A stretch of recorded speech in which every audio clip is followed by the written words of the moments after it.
Hi, I'm Daniel Zengel with PRP Labs here with Dawn Lipscomb, and we are talking about the use of platelet-rich plasma along with fat grafts to help women in reconstructive breast surgery procedures. So this study that Dawn's going to be talking about, it's breast reconstruction for a variety of reasons. Some of these are women who had cancer, need to have mastectomies.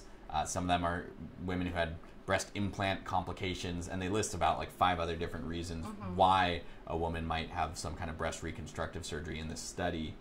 And they use the traditional method of fat grafting, but they add platelet-rich plasma to see how that affects the results. So Dawn, can you tell us a bit more about this study? Absolutely. So there were 100 patients total, and what's really interesting is that this clinic, basically the study was spread out over multiple years. Because when these women come in looking for this sort of treatment, that's not really something that you can just recruit, I guess, people just right off the street. Right. So it was a very active and involved study, and the women ranged from 19 to 60 years of age. So this was spread across the whole spectrum. Right.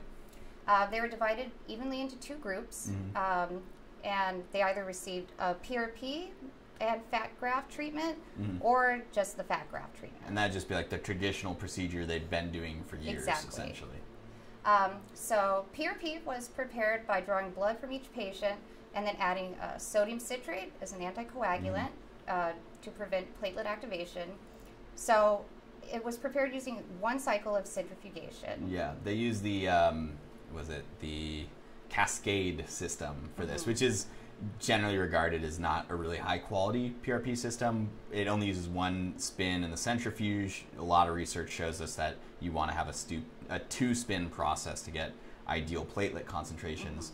And you can just look at the numbers here. So they start with 18 milliliters of blood and end up with 9 milliliters of PRP. So you can do some simple math. If it's 100% effective, we're talking only a double the concentration of platelets. More than likely, we're probably somewhere in the 1.5 range, or somewhere like that. That sounds about right. Yeah. So after separating it into 3 components, after centrifugation, so you had red blood cells, buffy coat, and platelet-poor plasma. Right. So the authors actually say that they took the entire buffy coat, which consists of platelets and leukocytes, and I'm sure there's other stuff in there too. Yeah. So they isolated that and mixed that with a small volume of the platelet-poor plasma, and that consisted basically of the PRP. Yeah, sometimes they'll call it a platelet plasma suspension, the PPS, which is the platelet-poor plasma, the platelet-rich plasma. And then in this study, as you mentioned, they take that buffy coat layer, which the end product would be what we commonly refer to as a leukocyte-rich PRP, also known as LPRP. Correct terminology. Yeah. So simultaneously, while they were preparing the PRP, they were also performing the fat graft. And this was taken from the abdominal region of each patient, and then the tissue was actually centrifuged in order to isolate the fat from, I guess, the rest of the other fluid and the other contents that would come out along with that graft, basically. Yeah. So while the fat tissue graft was occurring, calcium was added to the solution of PRP, and this was to induce that platelet, release of growth factors that activate the platelets. Yeah, the platelets do so well. And it's interesting because usually they'll use calcium chloride to activate platelets. In this study, they just used calcium, which apparently works as well. Yeah, it's calcium. It just needs calcium to activate, so it's okay. Right. So the activated PRP was then added to the fat tissue, and then it was implanted. And I think you have mentioned that you've read something in articles about how this makes fat more fluid. Right. It wasn't mentioned in this study, but I have read other studies using similar techniques where they're mixing fat with the PRP, and the researchers noted that it made the PRP easier to work with, more easily injectable, because it makes sense. The PRP is more of like a liquid solution, whereas the fat graft is thicker, like fat. more viscous. Yeah. And it also makes sense that they added activated PRP to it as well, because that'll begin the conversion of fibrogen to fibrin, and then this will help to start producing that scaffolding effect that you see in the extracellular matrix. Right. So patients were assessed using objective clinical evaluation, which was MRI. Okay. So they used imaging to Right. actually assess how well PRP worked versus the control, which was just solid fat graft. Right. So patients were assessed at varying monthly intervals, and then finally at 24 months, and then annually after that.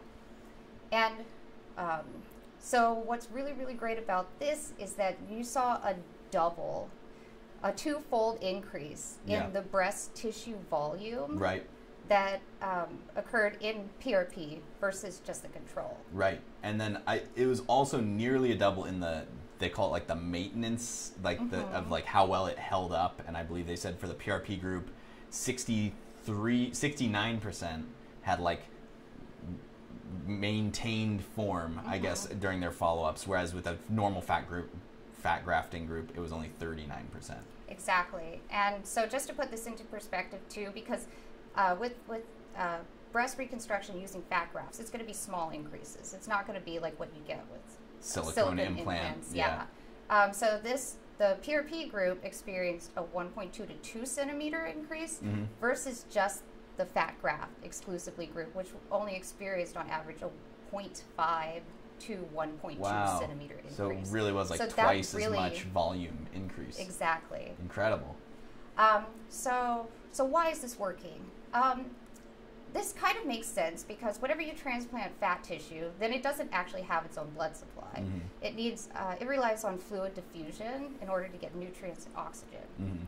So PRP is thought to accelerate the healing process by one of the many growth factors found in it. It's called vascular endothelial growth factor. Okay.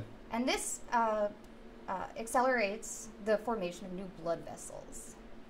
And so the authors hypothesized that this vascular endothelial growth factor found in the PRP is what allowed the fat grafts to take hold. Right. So any graft that you get, there's going to be a certain amount of tissue death. Right. Until a blood supply is established. Got it.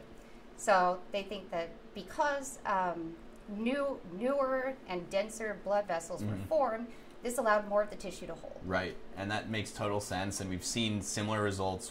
We were just talking about skin grafts for burn wounds where they use PRP, and it also had a better outcome. And it makes sense. It's just laying down vasculature to support the new tissue, essentially, right? Exactly. All right. Great. Well, thank you, Dawn. We're probably covered this topic pretty well, but we have some more coming up, so stay tuned for more PRP science.